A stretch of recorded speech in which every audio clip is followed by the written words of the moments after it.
Hello friends, Russian propagandists are now complaining on air that people are already laughing at them. We capture some pigsty in the middle of nowhere, they say, and then scream to the whole world about another great victory. Скоро доходим до того, что над нами достаточно объективно люди начинают смеяться. Мы свинарник взяли, уже трендим на весь мир о новой победе. Есть это, и не надо стесняться вот таких реплик людей, потому что за этой ехидной репликой стоит истина. Уже 4,5 года воюем, а народ уже задается вопросом, а не слишком мы затянули эту специальную военную операцию? Another Kremlin propagandist, Yuri Podolyaka, has made a forecast for 2026. Russia will not be able to achieve anything on the front, while the fighting itself may spill over onto Russian territory. Пока из того, что я вижу, я, по крайней мере, не вижу возможности прорвать фронт и обрушить его в течение 2026 года. Более того, исходя из возможностей технических и определенных успехов и в некоторых направлениях превосходства над нами, это в первую очередь касается дронов, а также возможности вот этой беспроводной, вернее космической связи Starlink, это вот сегодня значимые и важнейшие плюсы, которого есть у противника, и я думаю, что в кампании 2026 года он попытается их реализовать путем еще одной попытки прорыва на территории России. Есть уже данные о том, что противник прощупывает, готовит, ищет места, где он сможет это произвести, и я на месте наших территорий приграничных, это касается в первую очередь Брянской и Курской областей, не расслаблялся. And our favorite governor from the border Belgorod region, Vyacheslav Gladkov, wrote on his Telegram channel that he is going on vacation. In other words, dear Ukrainians, the door is always open for you. Please come in and take whatever you want. The administration of the man in the White House did not extend the temporary permit for the sale of Russian oil, and sanctions on Russian oil went back into effect. And now, our favorite segment, the most effective sanctions where you see the results instantly. Madyar and his birds put on a light show at the Novokuybishevsk oil refinery, the Syzran oil refinery, the Tikhoretsk oil transfer terminal, the Sevastopol oil depot, and a whole range of other fuel infrastructure facilities. Не перестаю от того, что происходит. Девки, все трясет. Он куда-то. Сейчас может лететь на... Ну, судя по тому, что происходит, это какой-то непонятно. Мы когда воевать-то будем? People will all loudly say that Russia's Minister of Economic Development is Maxim Reshetnikov, but the people who really know what's going on will tell you it's actually Robert Madyar. In the Samara region, they have started testing new robotic prison guards.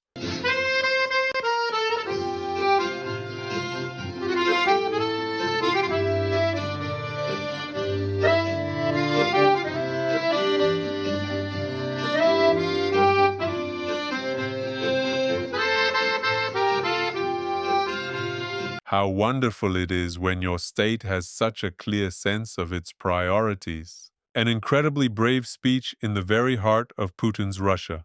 At the Moscow Economic Forum, academician Robert Nigmatulin fearlessly gives an honest summary of where the old illegitimate gnome has led the country. Самые низкие доходы у нас в Европе, ключевые доходы. Сколько можно? При советской власти действительно мы были беднее, чем, беднее. Но все-таки мы строили страну, строили космос, атомную энергетику, мы были впереди. И, конечно, на это жертвовали. А сейчас все потеряли, и по-прежнему самые бедные, даже в самых бедных регионах Китая доходы выше, чем в наших самых бедных регионах. Вообще, как это можно спокойно относиться? Депопуляция.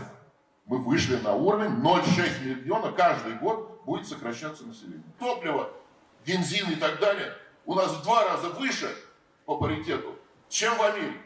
И самое удивительное, ни один указ президента с 2012 года по экономике базовым цифрам не выполняется. И президент почему-то не требует этого, никого не наказывает за это. That's not true. The people truly responsible are always punished fairly. Otherwise, why was Alexei Navalny poisoned twice? Why were Boris Nemtsov and journalists like Anna Politkovskaya silenced forever? After all, it is impossible to imagine that a former KGB officer, whose job was to hunt down dissidents, could have led the country to anything bad, right? Мы находимся из 50 отобранных стран на 51 месте. На 51 месте Россия великая, вот мы гордимся, у нас души великие и прочее, прочее. Легкая промышленность в 3 раза, зато число курьеров 1,5 миллиона и охранников. А число ученых на 10 тысяч населения у нас 54, а вот в передовых странах 174. Вот вам эффективность. Можно в эту страну сейчас в таком состоянии, при таком руководстве вкладывать деньги? Да, конечно, не надо. Поэтому я говорю, так управлять экономикой нельзя. Мы идем к беде, к двузначному падению экономики. Нельзя равнодушно это смотреть. Сложившийся порядок опасен. Поэтому кризис будет затяжным, на мой взгляд. Он просто так не вырвется, потому что все надо менять. Коллеги, мы опаздываем, а мир не ждет. Время не ждет.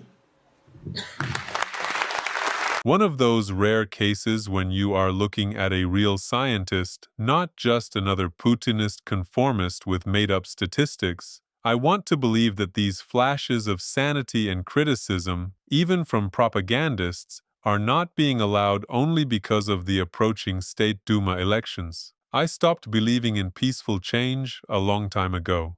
It was an excellent speech, and I hope they do not decide to make an example of Robert Nigmatulin. Friends, now is the perfect moment to hit the like button. And don't forget to share this video with your friends.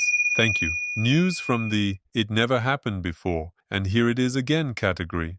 An heiress of the great empire records a complaint on video saying, "I so badly want to drop everything here and leave Russia already." Я не знаю, насколько терпеливые люди в России, но меня с каждым днем все чаще и чаще посещают мысли о переезде.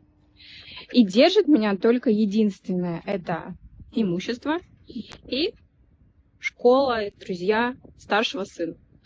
Пока других плюсов я здесь не вижу. Сейчас я ходила снимать наличку в банкомат Сбербанка, потому что вчера все легло, и я вообще нигде не могла рассчитаться. И в банкомате деньги кончились на 150 тысяч. Что будет дальше?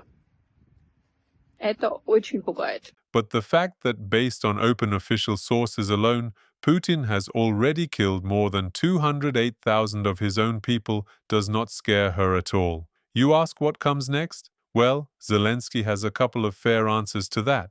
In Putin's hometown, St. Petersburg, children are being actively indoctrinated into the normality of militarization, for example, through a game where school children compete for the title of Best Assault Trooper. В ходе боестолкновения произошла поломка оружия, задержка при стрельбе, либо какая другая нештатная ситуация, при которой из оружия невозможно вести огонь.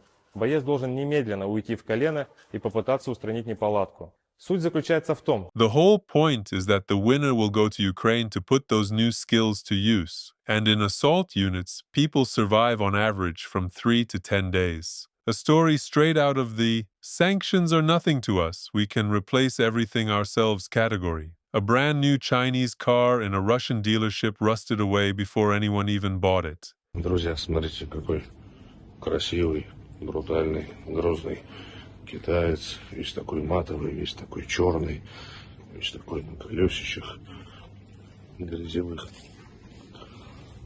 Салон такой забавный, как обычно, куча мониторов, там панорамы, ролики, алькантары. Стоит 10, но прикол не в этом.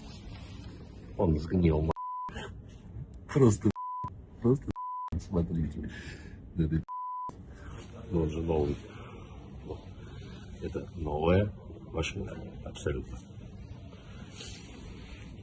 Russian Ivan has nothing else to choose from, so Russian Ivan will still buy such a car anyway. First, it was funny for the Chinese that they can calmly go out to protests in Russia while local people cannot. Now it will be funny for them what kind of Chinese bucket people in the country of late Putinism will be driving.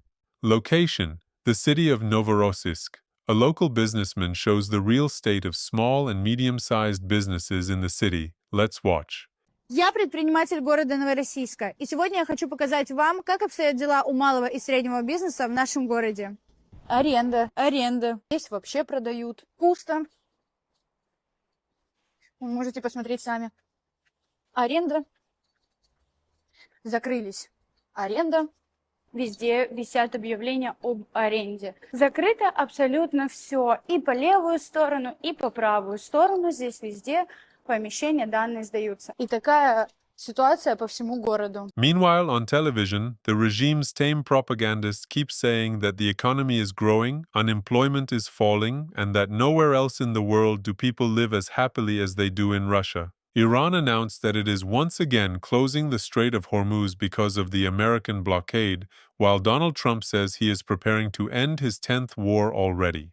To begin with, I ended 8 wars, and it may be a little early to say this, but if we add Iran and Lebanon, that will be 10 wars ended. What a genius, of course, Donald Trump. He didn't finish off the Ayatollah regime, didn't finish off the Islamic Revolutionary Guard Corps, didn't clear the Strait of Hormuz, damaged relations with the Middle East, and threw Europe and NATO under the bus. And this is exactly the brilliant policy Trump plans to pursue for another 4 years.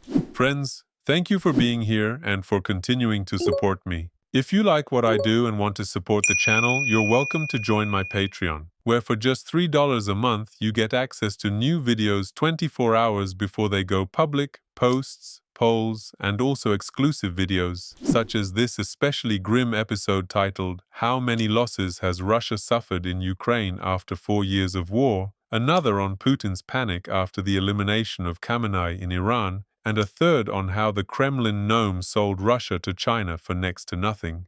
I also want to say a huge thank you to everyone who supports me through Buy Me a Coffee. It's thanks to my supporters that I can keep doing this work and keep moving toward my goal, saving up for my education in Europe. Right now, I have 93 incredible patrons. Please, let's hit 95. Not saying goodbye. See you very soon.